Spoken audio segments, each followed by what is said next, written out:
A TV Guaibim veio no coquetel de lançamento do livro Martim, um judeu brasileiro sem dinheiro, do professor Nelson Siqueira, ele que é imortal da 4ª cadeira da Academia Baiana de Letras e também é o atual presidente aqui da Faculdade Zacarias de Góes. Professor, um prazer estar aqui no lançamento desse livro do senhor, um livro muito bom, já olhei a sinopse, gostei muito. O senhor pode falar para a gente um pouquinho desse romance, do primeiro romance do senhor, sendo que o senhor já escreveu 18 livros? Veja bem, o romance, ele é a história, é uma colagem, uma história que é uma colagem da vida de vários judeus que chegaram ao Brasil, pobres. Inclusive, um deles mesmo foi Silvio Santos, que chegou no Brasil, Abraham Aznavel chegou no Brasil e camelou em São Paulo. Depois cresceu, então são muitos. Nesse caso aqui, esse personagem, os pais deles vieram de Braga, em Portugal, e foram para Jacobina, atrás de ouro. E a mãe dele veio da Tchecoslováquia, onde a família tinha uma pequena indústria de chapéus. Então a história começa assim, começa nessa origem. Então o que você vai ter aqui são as aventuras de um judeu que muda de Jacobina para Salvador, vai morar numa favela e para ele conseguir vencer, ele vende sapato, vende rede com um tio dele chamado Jacó. Aliás, ele até dizia que Jacobina era chamado Jacobina por causa do tio Jacó dele.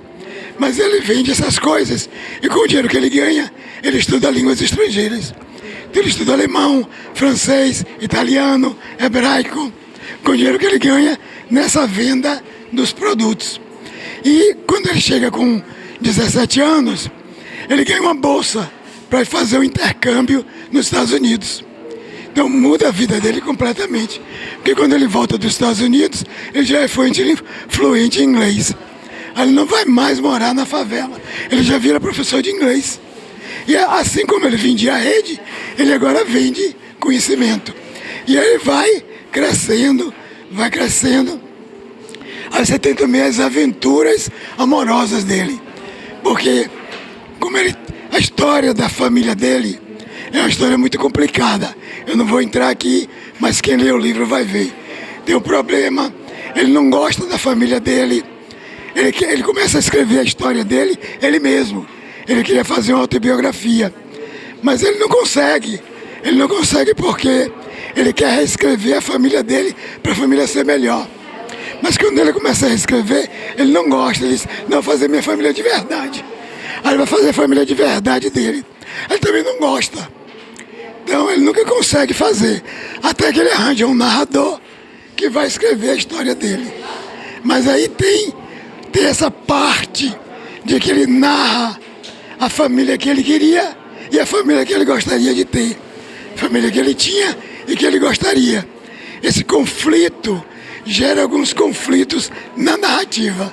Está muito presente na narrativa. Até o final do livro. Esse dilema só vai ser solucionado no final do livro. O dilema dele com as mulheres, ele tem um problema crônico com as mulheres. Mas o problema dele com as mulheres vai sendo desvendado aos poucos. O livro começa quando ele está chegando na Alemanha Oriental. Ele vai fazer um curso na Universidade Livre de Berlim. E aí nego prende ele e pergunta, você é judeu? Ele diz, não, sou brasileiro. Aliás, toda vez que perguntam a ele, você é judeu? Ele diz, não, sou brasileiro. Essa é mais ou menos a história. Já estou apaixonado pelo livro, né? Só o senhor fazendo essa sinopse aí, que não é spoiler, é só a sinopse do livro. E já estou apaixonado por esse livro já, por essa história. Até porque também conta um pouco da história da gente que tem uma descendência judaica, né? Eu já estava conversando com o professor aqui no início, né, do trabalho aqui. E eu estava falando também, né? O senhor veio da família Askenazi, da Alemanha Oriental, mesclado com a família também Sefaradim, já da Espanha e Portugal, né? E tem semelhança do senhor com o personagem, porque geralmente o autor, quando escreve um livro, ele faz algo que ele exprime, né, algo de dentro. Veja bem, é inegável. Como eu digo sempre, tudo na vida é autobiográfico. Tudo que eu faço é autobiografia. Não só o romance, mas como eu escrevo, teoria literária, ensaio, poesia, tudo que eu escrevo vem da mesma coisa. Como eu nasci no Irará, eu estou sempre cantando as catadeiras de fumo, eu estou sempre cantando o engaço de Uricuri, eu estou cantando as coisas do sertão. Como eu disse na academia, eu venho lá do sertão e posso não lhe agradar. Aprendi a dizer não, ver a morte sem chorar. Então, é tudo, na verdade, é tudo autobiográfico.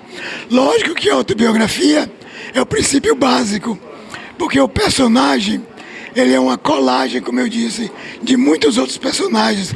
Mas ele é colagem só de personagens com os quais eu tive alguma interatividade, dos quais eu conheci alguma coisa.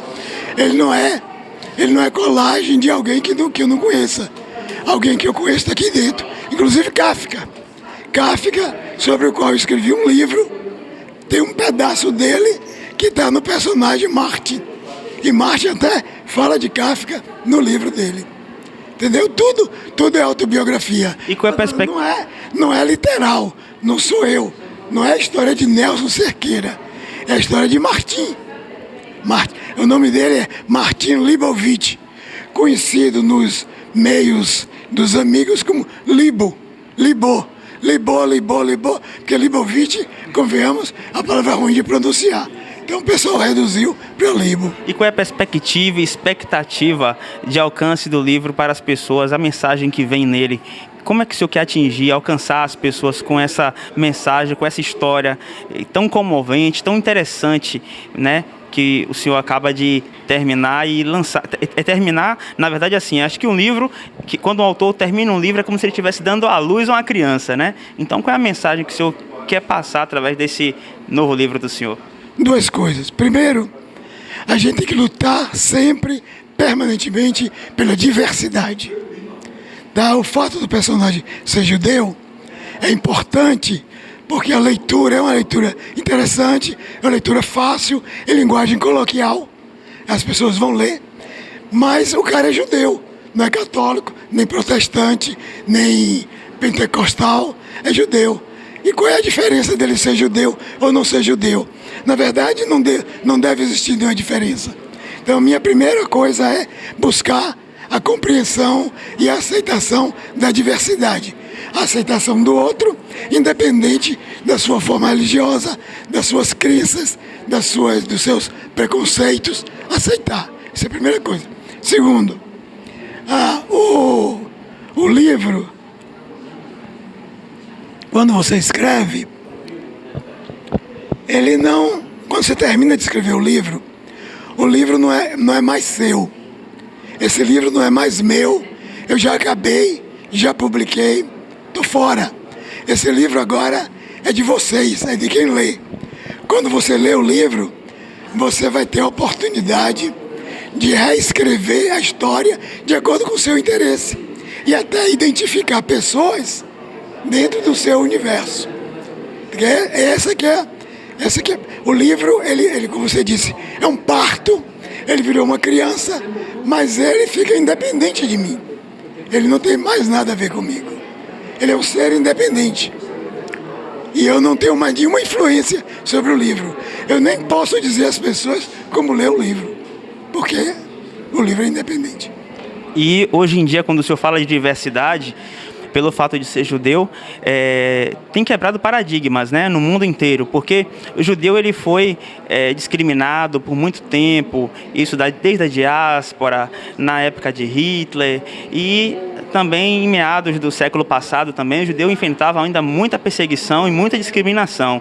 Eu lembro que na minha família as pessoas tinham vergonha de falar que eram judeus, né? Hoje a gente já assume a questão da cultura, a questão da religião, da tradição judaica. Como é que o senhor vê essa questão hoje, né, da aceitação do judaísmo, do judeu em si como pessoa no Brasil e aqui também na Bahia, em Valença? Olha, eu acho que o Brasil é um país excepcional, porque no Brasil a aceitação da diversidade é maior, até porque como nós somos um país com um grau de mestiçagem muito grande, fica difícil até você não ser dessa forma, não ser pluralista. Então nós somos pluralistas. Agora o problema da aceitação do judeu de uma forma universal continua complicada, não está tão fácil. Você vê de vez em quando tem uma bomba explodindo em alguma sinagoga.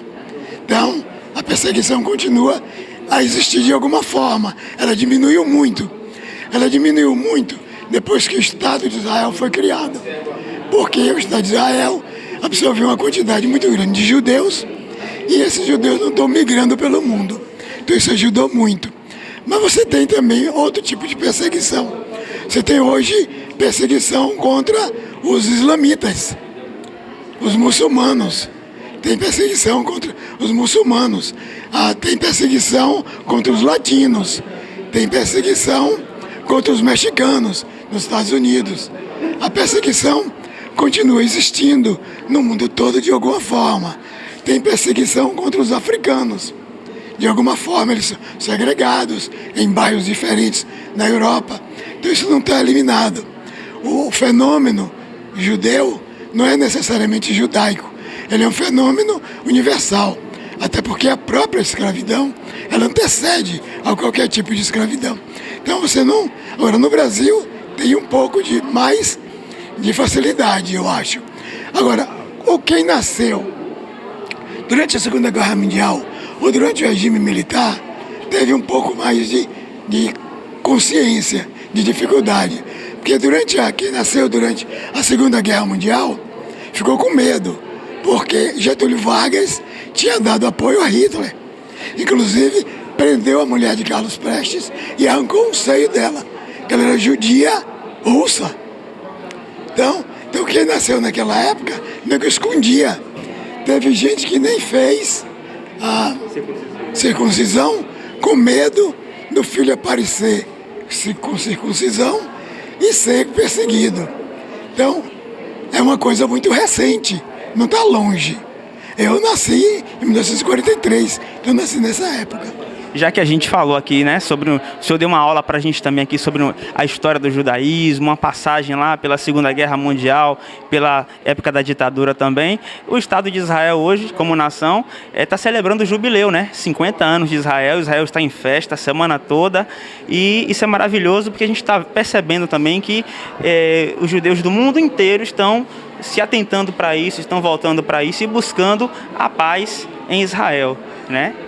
Aliás, eu diria a você que a busca da paz pelos judeus é muito grande no mundo todo. Ela sofre alguns reveses dentro do Estado de Israel, mas fora do Estado de Israel é muito difícil você encontrar judeu que não seja a favor da paz. Dentro do Estado de Israel você tem algumas facções que são mais radicais e que também são mais radicais porque também tem medo da extinção do Estado de Israel, porque os palestinos e outros negam a existência do Estado e querem destruir o Estado de Israel. Então é muito complicado você partir para a paz sabendo que o cara com quem você quer fazer a paz quer lhe eliminar. Então é complicado. Não é uma questão simples, é uma questão complicada. Assim como é complicado para o palestino dizer não, eu vou aceitar porque o Estado de Israel também não aceita o Estado palestino. Então você tem entre a cruz e a espada. Mas os judeus, de um modo geral, em qualquer lugar do mundo, se você perguntar, o cara é a favor de algum acordo de paz, inclusive a criação do Estado palestino para acabar a guerra. Para a gente terminar aqui, professor, o senhor também é membro, né, da Academia Baiana de Letras. Quando foi que se deu esse grande privilégio de fazer parte da Academia Baiana de Letras? Foi em que ano? Foi decorrente a que livro? Veja bem, a Academia de Letras da Bahia é uma instituição centenária. Ela fez 100 anos agora, em abril. 100 anos. E ela só tem 40 cadeiras. E para você entrar lá, alguém tem que morrer. Porque o cargo é vitalício. Então é muito difícil de você entrar. Outra coisa, você não pode se candidatar a membro da Academia de Letras da Bahia. Nem você pode fazer campanha ou pedir voto. Então a tua entrada lá é muito difícil, é muito complicada. Precisa que 2 ou 3 ou 4 membros da academia reconheçam o seu trabalho acadêmico, o seu trabalho produtivo, o seu trabalho literário, o seu trabalho de ensaísta e propunha seu nome ao comitê de seleção. Seu nome é proposto ao comitê de seleção, o comitê de seleção analisa, e aí se o comitê de seleção aprovar aquele sujeito, aquela pessoa, aí tem uma reunião do grupo, dos 40 membros, para decidir se vota a favor ou não. Aí nessa votação precisa ter no mínimo 21 votos. Se no dia da reunião não tiver no mínimo 21 votos, você não está eleito. Então você tem uma segunda chance, que o grupo apresenta de novo, chama novamente, aí você tem uma segunda chance. Na segunda chance, se você for eleito, você vira membro. Senão, você perdeu a oportunidade. E aí não vira imortal. Então aí é complicado. Então o que aconteceu comigo? Eu fui apresentado por 3 acadêmicos, José Góes, Edivaldo Boaventura e Carlos Ribeiro.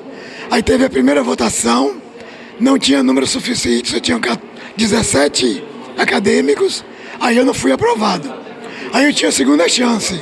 Na segunda chance, eles fizeram a reunião, aí tinham 25 candidatos. Aí fui aprovado por unanimidade, não houve nenhum voto contrário, eu fui eleito em dezembro. Em dezembro eu fui eleito membro da Academia de Letras. Mas aí, ser eleito ainda não é suficiente, você precisa tomar posse. Então no dia 11 de maio, último 11 de maio, eu tomei posse como o novo membro da Academia de Letras, na cadeira 4, substituindo Geraldo Machado.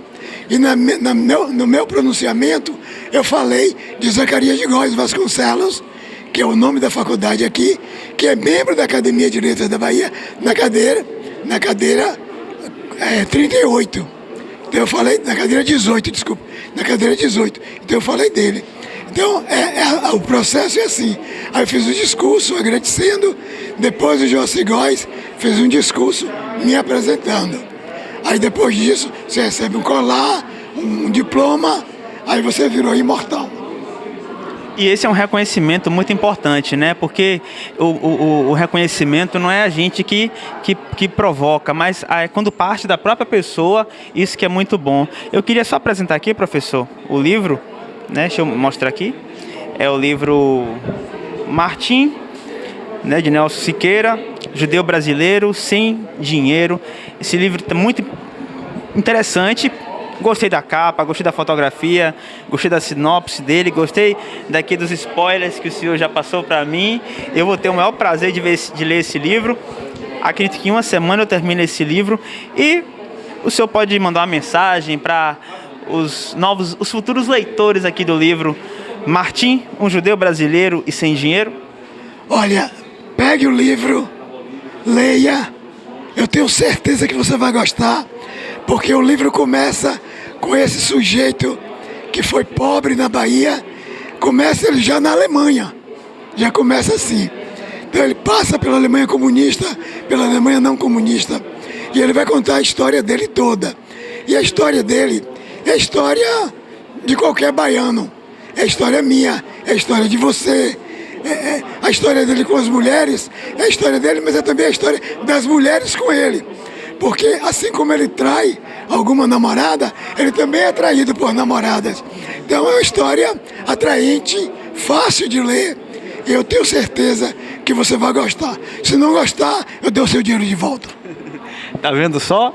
Professor, a TV A TV Guaibinha agradece, né, pela oportunidade de estar aqui dialogando com o senhor, de estar presente nesse evento muito importante, né, de estar ouvindo sobre o livro Martim, de estar ouvindo essa história linda do senhor também, né, de ser membro da Academia Baiana de Letras, isso é muito importante. Também de ser o diretor aqui da FASAG, da Faculdade Zacarias de Góes, uma faculdade que ela tem mais de 15 anos aqui na cidade, contribuindo com a educação, né, dos nossos irmãos valencianos. E por falar em educação, o senhor teria uma frase, uma palavra, um pensamento para a gente fechar aqui com chave de ouro no termo educação?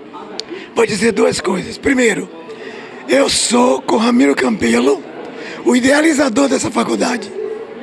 E minha esposa que está ali, Mole Cerqueira, foi a primeira vice-presidente. Ramiro Campelo é o presidente e ela é a vice-presidente. Então eu tenho uma raiz originária daqui. E eu cheguei aqui nessa faculdade, e eu cheguei a Ramiro Campelo através de um professor daqui, que foi diretor da faculdade. Então eu tenho uma relação muito próxima.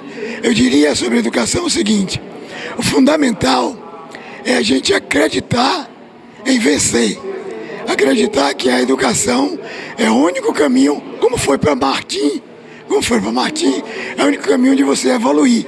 Você pode nascer pobre, você pode nascer rico, mas se você não estudar, se você não se educar, você não vai evoluir ou você vai involuir. Então, o único caminho para o sucesso é a educação. Por isso eu fiz 2 bacharelados, um mestrado, um doutorado e um pós-doutorado. Isso é que eu desejo para todos os valencianos: educação e conquistas. E está aí para comprovar que judeu não é nem melhor e nem pior do que ninguém, mas é um povo que luta e que conquista o que luta. Professor, muito obrigado e boa noite de autógrafos. Boa noite para você, é um prazer grande.